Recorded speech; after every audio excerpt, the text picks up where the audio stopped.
Yo, what's going on, guys? Today we're going to be doing a simple install video. I'm literally just installing this COBB weighted shift knob. Hope you guys like the video. Comment down below, subscribe, hit the bell button, and hit the like button. Thanks, guys. What's going on, guys? So this is literally a super simple install video. We're just going to be installing this COBB weighted shift knob right here. I mean, it takes maybe a minute to get it done. Like, it's easy, one of the easiest installs. But if you're like me, when I first got a shift knob, I wasn't sure if there were any pins or anything I had to pull, but it literally just twists on and off. So let's get into it.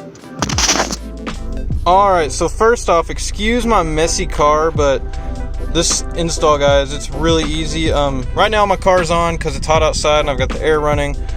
You should probably do it with the car off because, I mean, if you accidentally hit the shifter forward, backward, side, you might put it in gear and stall out, but whatever. I'll just put my foot on the clutch so that if I do end up shifting into gear, we won't mess anything up. So literally all you want to do is just give it a little bit of a push to the left, and the stock shift knob literally just twists right off.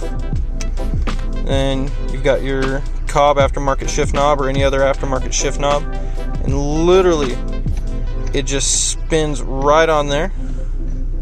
Just keep going. You can keep going until you get it lined up where you want. Right there is good for me. It has a really good hand feel. It feels good pushing it through the gears.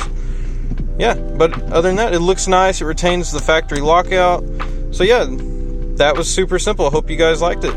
So guys, like I said, that was a super easy install, and it really just makes the car feel better when you're shifting. It has a good hand feel. I don't know if that makes any sense to y'all, but it just feels really good in my hand. It feels super sporty, and it's really easy. So I hope you guys enjoy. Order your own shift knob. It doesn't have to be COBB. It could be any cool brand, and if you want, tell me which ones you like in the comments. Thanks, guys. Peace out.